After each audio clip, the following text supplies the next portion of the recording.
everybody. It's Keith with Bob CNC. Welcome to Shop Talk again, and as always, I am with my best friend Robert. Robert, and I'm with my best friend. Sorry, Keith. you're stuck with Keith. Just Keith. Yeah, that's it. Maybe I if wo- I start calling you Keithy, Oh, good. I'm, I'll come across. and then I can do a no. surname Keith. Yeah, we'll have a funeral. Okay. I hate Fine. Keithy. I know. Someday I'll tell you why. Well, I might have already and just forgot. Okay. I don't know, but Oh, well, I'll explain I it to know you someday. You're going to have a new name now. I worked with a really neat guy who ran any number of companies all over the world or around the world. But anyway, I won't tell you his last name so that he isn't embarrassed being connected with me.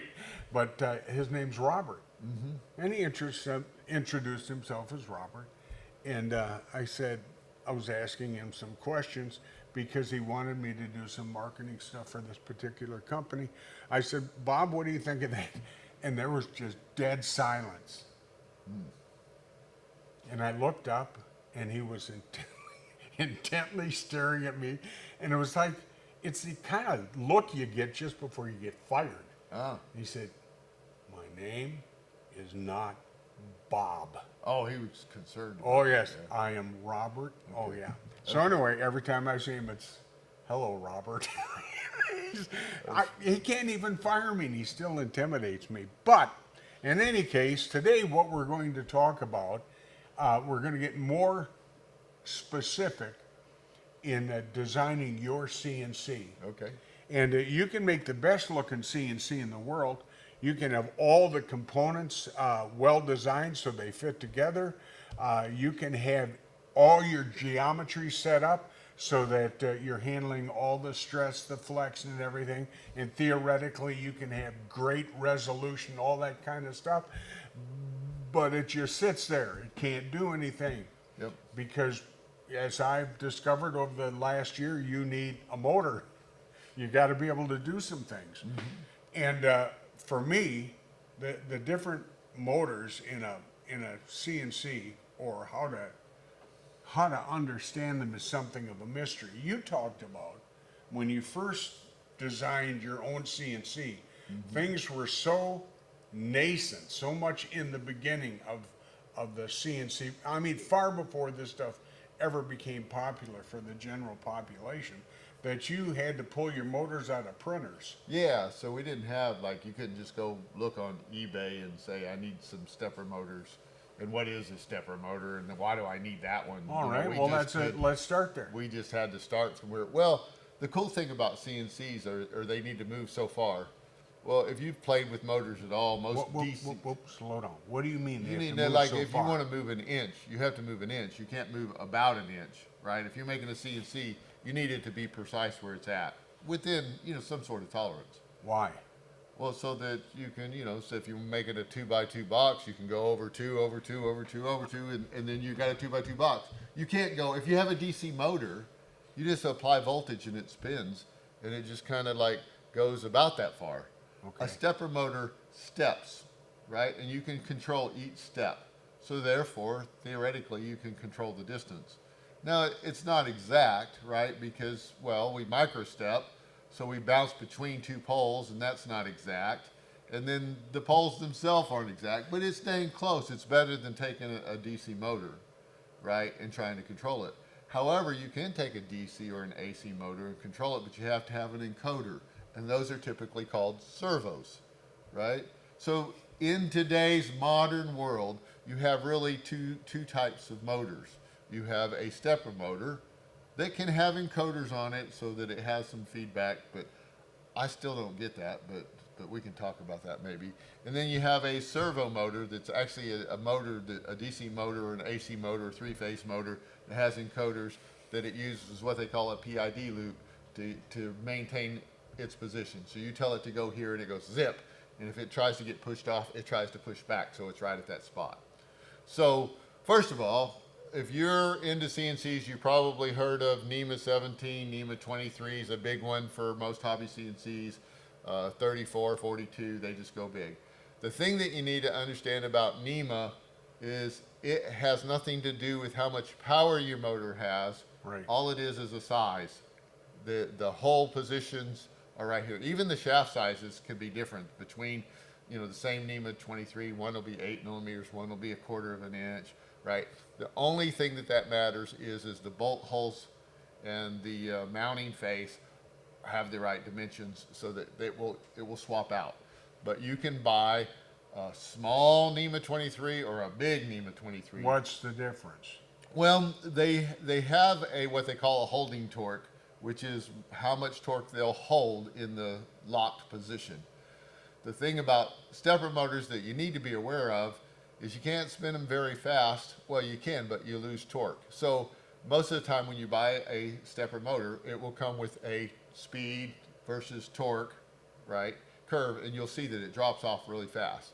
Which, you know, as long as you have a big enough one to, you know, to pull whatever you're trying to pull, and as long as you keep the speed within the range of that, then you'll be fine. You won't miss steps. You won't like stall the motor.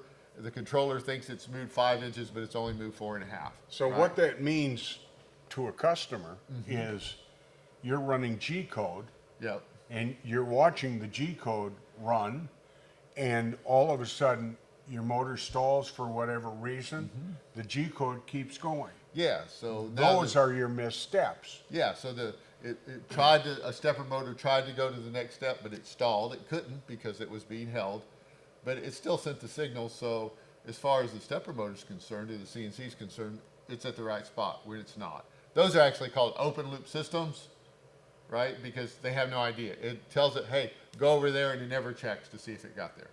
So a servo motor has an encoder on it, right? So it counts. It says, I told you to go 50 clicks, you went 50, I'm happy. Oh, you went 52, I'll bring you back. Oh, you went 48, I'm going to correct it.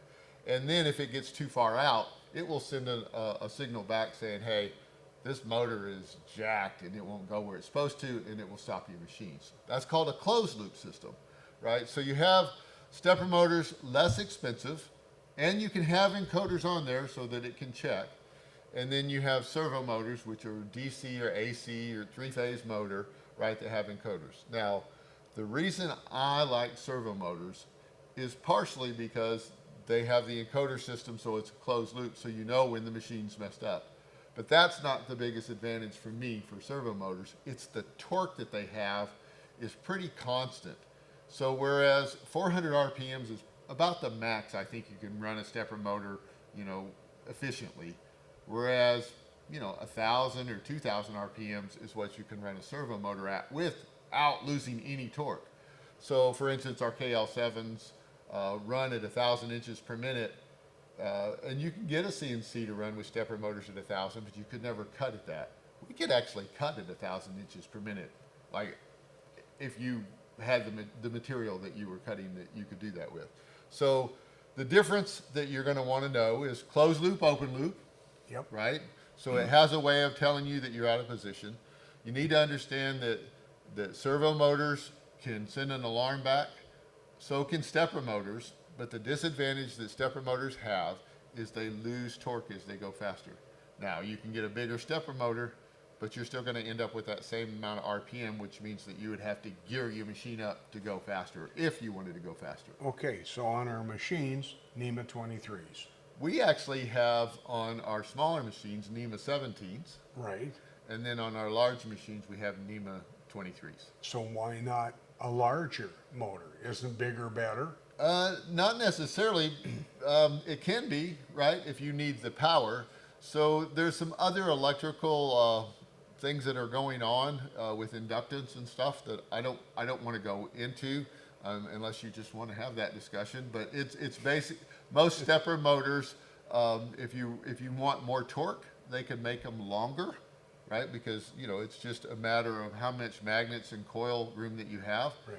But your inductance gets to the point to where they don't perform well, right? So you want to stay within a reason. My personal thought would be for a NEMA 17, about 120 is all you're going to ever get. 120. Ounce inches, I guess. Okay.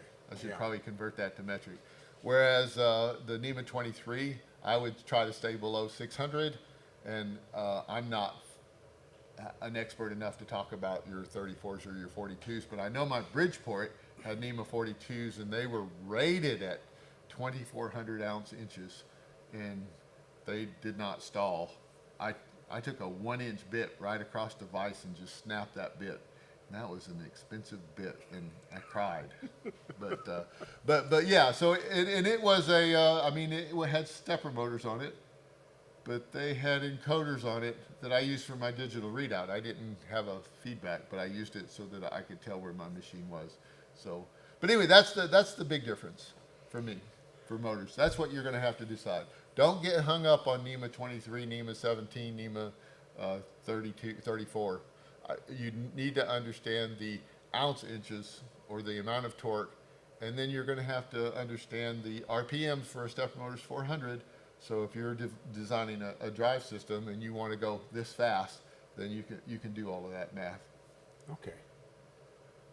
So does that cover servos and stepper motors? Yes, of course, in expert fashion. If you knew what he was talking about, we'll have more of this on our next one, as we talk about converting the rotary action of your stepper motor into linear action, linear motion, I should say. Yeah. And so until next time, guys, we'll see you.